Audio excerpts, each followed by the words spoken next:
Network Entertainment. Magandang araw mga kapwa-siyentista at welcome sa isa na namang episode ng Behind the Science Podcast. So ngayon wala muna tayong guest dahil naisipan kong i-share yung dalawang papers na na-publish namin before. Actually, mga 6 years ago siya. At ito ay tungkol sa mga mangroves doon sa hometown ko. Minapa namin siya using satellite images at inanalyze namin kung ano yung naging cause ng very rapid na expansion ng mangrove forest. Spoiler kasi siguro obvious naman dun sa title, may kinalaman yung flood control project. So actually yung i-re-upload ko lang yung old lecture ko, no? In-upload ko na siya 3 years ago nung hindi pa Behind the Science Podcast yung page. Pero of course ngayon, since medyo natuto naman tayo ng konting audio editing, mas inayos ko na yung audio para mabigyan din kayo ng magandang listening experience. At kung nakikinig lang kayo through audio, I suggest i-on nyo ang video para mapanood nyo yung 20 minutes na PowerPoint lecture.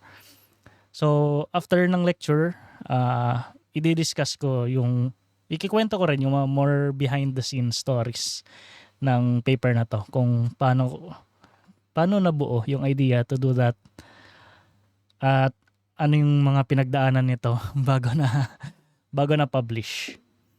So ayun lang yung intro natin. Enjoy the next 20 minutes. Ngayong araw, dalawang papers ang pag-uusapan natin. Una, ang paper ni Flores and Seringa noong 2020 na ang title ay Shoreline Change in Response to the Construction of a Flood Canal in Haro, Iloilo City, Philippines. At ang pangalawa naman ay ang follow-up study nito na ang title ay Mangrove Forest Cover Change from 1947 to 2018 at the river mouth section of the Haro Floodway, Iloilo City, Philippines. Sa mapa na ito, makikita nyo kung saan ang Iloilo City. Makikita nyo rin dito na ang Haro Floodway ay dumadaan siya sa kabuuan ng Iloilo City. Kaya hindi nakakagulat na kapag malakas ang ulan, bumabaha. Para masolusyonan ang pagbaha sa Iloilo City, ginawa ang Haro Floodway. So ang nangyayari, dinadivert nito ang floodwater from the Haro River papunta dito sa area na ito. So imbis na dumaan pa dito ang tubig baha sa Haro River, diretso na siyang dadaan dito at mag-exit na siya sa area na ito. Take note, nagkakaroon lang ng outflow sa Haro Floodway kapag malakas ang ulan or during high discharge events dahil ang design niya, ang floodgate ay 1 meter above the riverbed. Para sa dimensions ng Haro Floodway, ito siya, 4.8 kilometers long, bottom width ay 52 meters at ang top width ay 80 meters. Tatlo yung objectives ng study namin. Una, tingnan ang pagbabago ng shoreline positions pagkatapos ginawa ang Haro Floodway. Pangalawa, alamin kung ano yung mga possible na factors na nag-contribute sa mga pagbabagong ito. At pangatlo, tiningnan din namin ang pagbabago ng mga shoreline positions bago ginawa ang Haro Floodway. Ito ang flowchart ng methodology namin. So nag-compile kami ng historical maps at satellite images from the Landsat mission. Para sa historical maps, nag-digitize lang kami ng mga shoreline positions. Para naman sa mga satellite images, ginamitan namin ng modified normalized difference water index para ma-extract ang mga shoreline positions. Pagkatapos ng extraction, tiningnan namin kung anong mga possible na factors na nag-contribute sa mga pagbabago na ito. Nag-focus kami sa typhoon tracks at rainfall average. Dahil ang headwater ng Haro River, headwater meaning kung saan siya nagsisimula dun sa taas ng bundok, ay hindi siya active volcano. At pangalawa, ang epekto ng tectonics or ng mga faults and earthquakes ay mahirap ma-evaluate dahil maikli lang ang time period ng study namin. So sa table dito sa kanan, makikita nyo from 1947 hanggang 2018 lang ang tiningnan namin. So from 1947 hanggang 1988, mga historical maps ito. And then from 1988 to 2018, puro Landsat images na ang ginamit namin. Hinati namin into 3 phases ang pag-analyze ng shoreline change. Una, sa pre-construction phase from 1947 hanggang dito sa 2004. Construction phase ay dito from 2008 to 2010 na shoreline positions dahil ginawa ang Harrow Floodway from 2006 hanggang 2012. Tapos ang pangatlong phase ito, post-construction phase, which is from 2014 hanggang 2018. So ito ngayon ang mga historical maps noong 1947, 1955 at 1988. Sa figure na ito, makikita nyo na nagkaroon ng bagong delta lobe, which is itong area na ito. So meaning nagkaroon ng bagong lupa dun sa river mouth section ng Harrow River. Ito ay dahil may ginawa ng mga fish ponds doon sa dating position ng Harrow River. So pansinin nyo ang 1947 na map and 1955. So wala na dito yung Harrow River mouth dahil naging fish ponds na siya. So dahil dito, napilitan yung Harrow River na magbago ng position. Nung nagbago siya ng position, nagkaroon ng sedimentation at dahil dito, nagkaroon ng bagong lupa. Nag-estimate kami ng sedimentation rate which is around 2.7 times 10 to the 4th cubic meters per year. Simpleng estimate lang ito dahil ang ginawa lang namin ay minultiply yung area ng lupa na nadagdag, multiply siya sa estimated na water depth, tapos divided by yung number of years. Ito na ngayon ang mga shoreline positions from 1947 hanggang 2006. So mag-focus muna kayo dito sa positions from 1988 hanggang 1998. So blue at orange line. Mapapansin nyo na may notable na retreat ng shoreline position. So umatras yung shoreline, meaning nawalan ng lupa. Take note na ang 1988 na shoreline ay nakabase siya sa historical map at ang 1998 ay from Landsat image. So may inherent na uncertainties dahil magkaibang klase ng data ang pinanggalingan. Pero dito sigurado kami na na-erode yung shoreline dahil nawalan ng mangrove cover. Sa 1988 na map, makikita nyo doon na may mangrove pa dito sa area na to. Pero nung 1998, nawala na siya. Kaya sigurado kami na na-erode yung shoreline. Tiningnan namin kung ano yung possible na nag-contribute dito. At sa tingin namin, isang factor dito ay ang mga number ng typhoons na dumaan sa study site.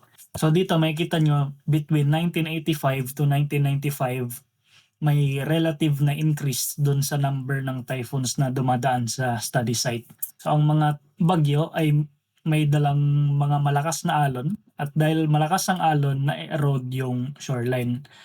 Isama mo pa dun yung loss ng mangrove cover kaya siguro na-erode yung shoreline between 1988 to 1998. And then from 1998 hanggang 2006, so ang orange, violet, and green na lines, makikita nyo halos wala nang pinagbago yung mga positions nila. At sa tingin namin, isang factor din dito ay kung titingnan mo ulit ang plot na to, ang number ng mga typhoons na dumadaan malapit sa site ay halos steady na lang. Ito ang mga shoreline positions from 2006 hanggang 2010 during the construction phase ng Harrow Floodway. Ang notable lang na mapapansin nyo dito ay nag-advance ang shoreline position sa area na to at sa area na ito. Sa ibang mga lugar, halos walang pinagbago. During this time period, ang notable lang na nangyari ay ang pagdaan ni Bagyong Frank. Ang international name niya ay Typhoon Fengshen. Kanina, nabanggit ko na kapag may bagyo, nagkakaroon ng malakas na alon at dahil malakas yung alon, na-erode yung shoreline. Dito naman sa case ni Frank, super typhoon na siya. So bakit nag-advance yung shoreline position? Sa tingin namin, ganito ang posible na nangyari. 'Di ba kapag umuulan, na-e-erode yung sediments dun sa taas ng bundok. Dadalhin siya ng mga ilog at magde-deposit siya dun sa coast. So posible na yung amount ng sediment deposition na yon na galing sa mga eroded sediments dun sa taas ng bundok, mas madami siya compared dun sa amount ng sediments na kayang ma-erode ng storm waves. Ito ngayon ang shoreline positions from 2010 hanggang 2018. At makikita ninyo dito ang mabilis na pag-advance ng shoreline. So 2018, ito na siya, yung violet line. At base sa mga shoreline positions na ito, nag-estimate kami ulit ng sedimentation rate. At ang nakalculate namin ay around 4.1 times 10 to the 5th cubic meters per year. 10 times ito na mas mabilis compared dun sa 1947 to 1988 na accretion event dahil gumawa ng fish ponds dun sa dating posisyon ng Haro River. So paano namin na-estimate yung sedimentation rate since walang monitoring data dito sa Haro Floodway? Ginamitan namin ng parehong concept dun sa binanggit ko kanina na area ng nadagdag na lupa multiply dun sa estimated na water depth tapos divide mo lang sa number of years. So ano ang mga factors na nag-contribute dito sa mabilis na pag-advance ng shoreline position? So una, favorable ang sediment deposition sa area na to dahil flat yung seafloor. Pangalawa, efficient yung sediment delivery sa coast dahil nga pinaikli mo yung path ng tubig baha. Pangatlo, may increase ng number of high rainfall events. At pang-apat, mas mababa yung wave penetration dito compared dito sa promontory na ito. So in summary, mataas yung rate ng sedimentation sa mouth ng Haro Floodway, most likely because mas efficient na yung sediment delivery dun sa coast at favorable din ang sediment deposition sa area na yon. At pangalawa, wala kaming na-observe na erosion dun sa Haro River mouth dahil nagkakaroon lang ng outflow sa Haro Floodway kapag may high discharge events or high rainfall events. Ngayon, tingnan na natin ang follow-up study regarding dun sa mangroves sa study area. Nabanggit ko kanina na mataas ang sedimentation rate, 10 times faster siya dun sa 1947 to 1988 na accretion event. Ang environmental concern dito ay ang mataas na sedimentation rate ay pwede siyang mag-cause ng death ng mangrove forest sa area. So dito sa Haro Floodway, ang mangrove forest ay makikita mo dito sa area na to. So dun siya sa Haro River mouth. Ang objective namin ngayon ay i-quantify ang area covered by mangroves before and after ginawa yung Haro Floodway. Gumamit kami ulit ng mga historical maps and Landsat images para ma-quantify ang area ng mangroves. So ang historical maps ay ito, mga lumang mga maps from NAMRIA at nag-digitize lang kami ng mangrove area. Sa satellite images, gumamit kami ng supervised classification. Gumawa kami ng land cover change analysis at kinompare namin siya sa Google Earth images. Hindi kami nakagawa ng kahit anong fieldwork dahil nung time na ginawa namin yung study na to, nagkaroon ng pandemic at wala rin kaming fund para gumawa ng fieldwork. So lahat ng results dito ay based sa satellite images. Dito, dalawang historical maps ang nagamit namin at para sa Landsat images, 44 images. Ito yung table ng mga years and number of images na ginamit namin. Ang initial namin na plano ay every year dapat may 5 kaming images na gamitin. Pero since nasa Pilipinas tayo, madaming clouds yung images.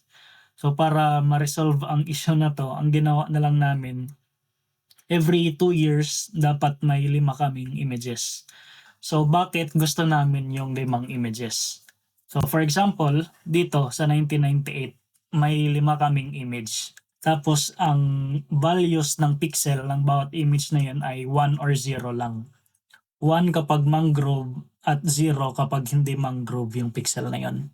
Kung mapapansin nyo, sa bawat image na to, iba-iba yung naka-classify na mangrove. Kaya namin ginusto na 5 images kasi gusto namin na sigurado kami na yung pixel na yon ay mangrove talaga siya. From 5 images, in-average namin siya at dapat na-classify yung pixel na yon as mangrove at least 3 times. So from this image, magiging ganito na siya. So itong dark na green na yan, sigurado kami na mangrove yung pixel. Tapos yung puti, sigurado kami na hindi siya mangrove. Ito ngayon ang maps na nagawa namin. So yung green, ito yung mangrove area nung 1947. 1947 historical map ito from NAMRIA. And then yung area in hectares ay dito siya. Makikita nyo sa figure sa kanan. Yung black na vertical lines dito, ito yung construction period nung Harrow Floodway, which is from 2006 hanggang 2012. Yung blue na lines, yan yung bathymetry. Ito yung na-produce namin sa year na 1988. Again, historical map from NAMRIA. Ang green, yan yung area ng mangrove na nadagdag from the previous map. Yung black, ito yung area na hindi nagbago from the previous map. So present siya dun sa previous na map. Yung red, ito yung nawala from the previous map. Ito yung map na na-produce sa Landsat Images noong 1998. Okay. So i-play lang natin tuloy-tuloy.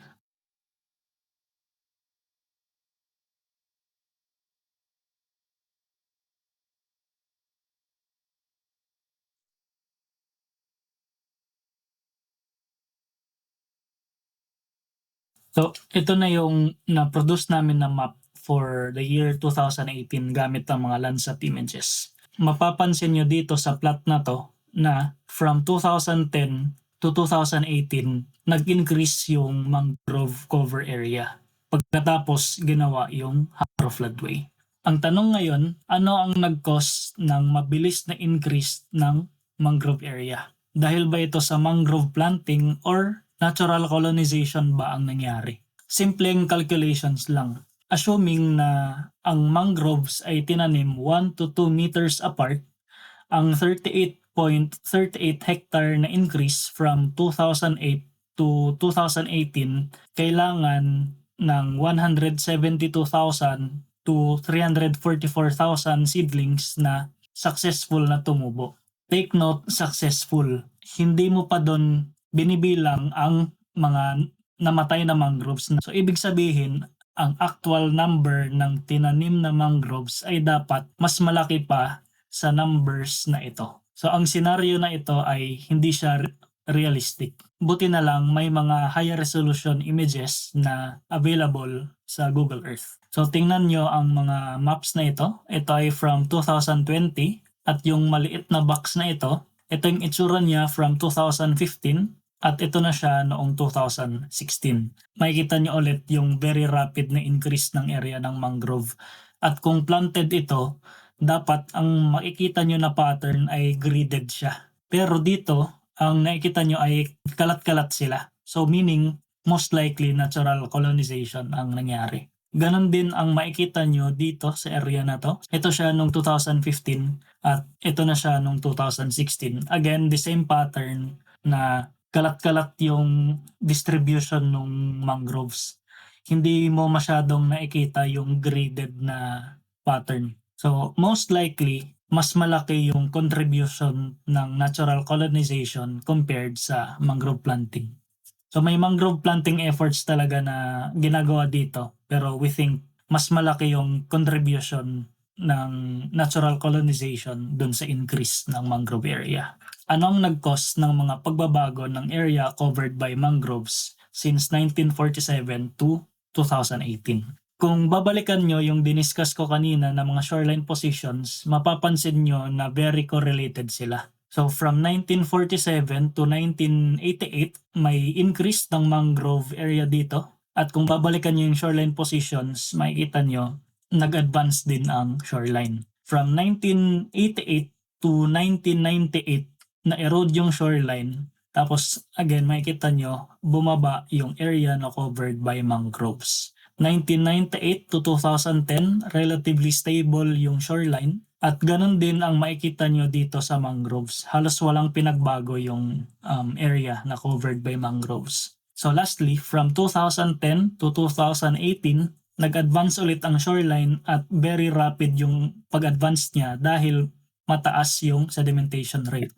Ganon din ang nangyari sa mangroves dito. Tumaas din ang area na na-cover nila. Pero take note, ang gusto lang namin i-emphasize dito ay na take advantage ng mangroves ang very rapid na environmental change na nangyari dito sa Haro Floodway. Pero yung ibang organisms, wala tayong data kung ano yung nangyari sa kanila, kung nakapag-adapt din ba sila sa rapid na environmental change or hindi. So in summary, ang short and long-term changes ng area covered by mangroves ay nagko-correlate siya sa changes ng mga shoreline positions. Ang mabilis na increase ng area covered by mangroves from 2010 to 2018 ay mas mabilis din siya compared dun sa 1947 to 1988 dahil mas mataas ang sedimentation rate from 2010 to 2018 compared dun sa 1947 to 1988. I hope nag-enjoy kayo dun, no, at may natutunan kayo na something interesting sa mga mangroves.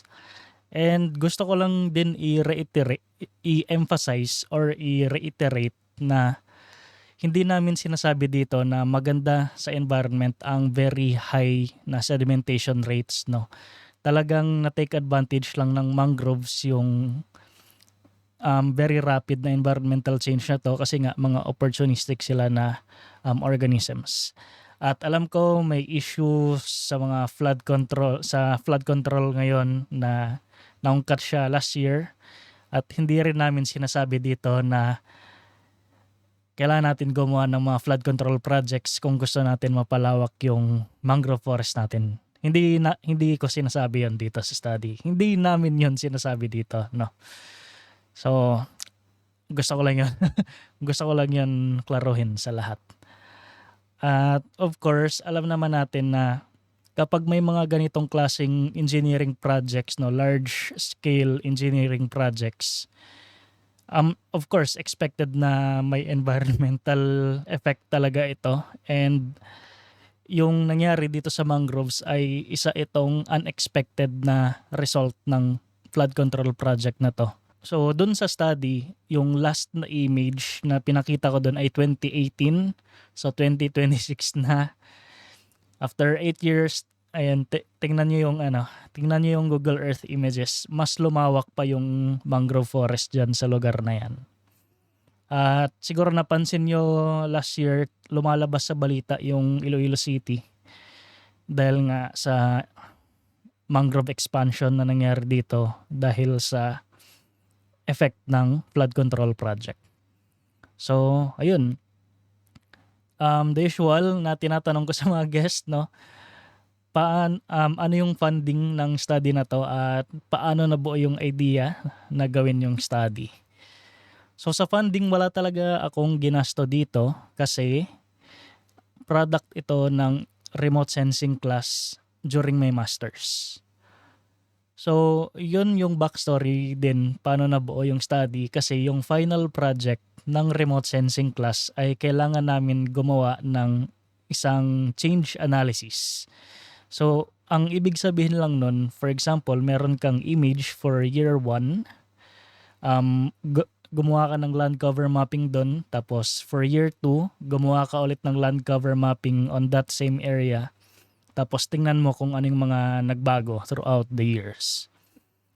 So, kaya ko napili itong flood control project dito sa Iloilo City kasi nga, aside sa hometown ko, araw-araw ko itong nadadaanan nung high school ako kasi papunta ito sa Pisay, Iloilo.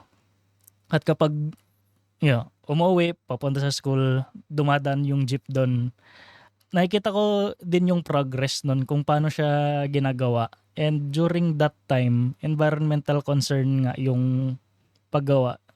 May mga environmental concerns doon sa paggawa ng flood control project kasi nga sedimentation at may mangrove forest doon. So, ayun, doon nabuo yung idea na check ko kaya yung lugar na yon after years after finishing high school nung nagma-masters na ako. So binuksan ko yung Google Earth. Yung Google Earth kasi may function siya doon na pwede kang tingnan mo yung time lapse ng lugar. So tiningnan ko siya doon sa Google Earth year 2000 hanggang sa nung nagma-masters na ako, at talagang nakita ko yung very big na big na change. Kaya yun yung naisipan kong gawin na final project sa class. At nagustuhan ko yung project na ginawa ko. At doon ko din na formulate na parang maganda siyang gawin na study, na gawin siyang paper. So nag-consult ako sa master's thesis advisor ko and sa professor ko sa class. No? So ang master's thesis advisor ko ay si Dr. Siringan, tapos yung professor ng remote sensing class ay si Dr. Laura David. So nag-consult ako sa kanila, tapos ayun, binuo ko yung study. Ang major na difference nun compared sa version ng final project ay, nung final project, I think mga 5 images lang yung pinakita ko, na from 2000 to 2018, parang 5 images yung pinakita ko nun. Pero dito sa study, mas dinamihan ko na kasi gusto ko nga maging mas sigurado dun sa pag-map ng extent ng mangroves. So yun yung backstory ng pagbuo ng study. And then yung 2 papers na to, actually mga conference proceedings sila. So ano ang ibig sabihin ng conference proceedings? Basically, mga papers sila na pinapublish after mo i-present sa isang conference. So iba ito sa mga typical na full articles na fini-feature natin dito sa podcast. Kasi yung yung typical papers na yun, kahit hindi mo yun i-submit sa conference, pwede mo yun ipasa for publication. Pero for a conference proceeding, kailangan mo yun ipasa. Kailangan mo muna yun i-present sa conference before mo siya i-publish. At mas maikli yung mga conference proceedings compared sa mga full articles. Kung gumagawa din kayo ng thesis, nagsisearch kayo ng mga RRL, siguro nakikita nyo rin yung terms na mga research letters. So in a way, medyo kahawig niya din yung conference proceedings kasi maikli yung research letters. Maikli siya compared sa mga full papers, no? At yung pinagkaiba nga lang ng mga research letters sa conference proceedings, yung research letters, hindi mo siya kailangan i-present sa conference. Pwede mo siyang agad i-submit sa mga journals for review. So yun, hopefully may bago kayong natutunan na terminology sa publishing world sa academia. So meron tayong full articles, merong research letters, as meron tayong conference proceedings. So iba-iba din yung rigor ng review nun. Mas chill yung review ng conference proceedings. Hindi siya ganun ka-intense. Ang research letters at mga full articles, masasabi ko na same level ng rigor yung review nila. So yun yung major differences ng iba-ibang types of papers na yun. At kaya namin siya na-submit sa conference proceedings kasi ilang beses din ito na-reject sa journal. Yung original ko kasi na plano before ay i-submit ko talaga siya as a full paper sa isang journal. Di ko na babanggitin yung pangalan. Pero na-reject siya dun sa first submission ko. Parang after 1 or 2 days, nag-email sila pabalik sa akin na rejected. So, ayun, pumunta ako dun sa second choice ko. Nireformat yung paper.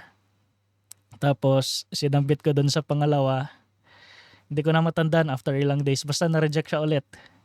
Tapos pinasa ko sa pangatlo, na-reject siya ulit. So, ayun, medyo sad. Akala ko noon at that time, walang kwenta yung ginawa ko or talagang hindi ko lang siya napapackage na maayos hindi ko lang siya napapackage na maayos in writing na na-appreciate ng mga editors. And then, dumating yung pandemic, may nakita ako na online na conference kasi at that time, naging online din yung mga scientific conference. Nakita ko at that time yung India na International Geoscience and Remote Sensing Symposium. So nakita ko yun online tapos sinubukan ko mag-submit. Pero yung nangyari since limited yung extent limited lang yung number of pages nung extended abstract na ipasa mo. So kaya yung nangyari, dinivide namin siya into 2 papers. Yung una, nag-focus doon sa shoreline change at pag-estimate ng sedimentation. Tapos yung pangalawa, yun na yung mangrove. So yun yung story bakit siya naging dalawa. At ayun, na-present ko siya and then yung nakakatuwa dito, kasi nga kanina nabanggit ko 3 times siya na-reject. Yung nakakatuwa dito, pagkatapos ko siyang na-present sa conference, nakatanggap ako ng Outstanding Paper Award sa conference na yon. And then, after a few months, napansin siya ng NASA.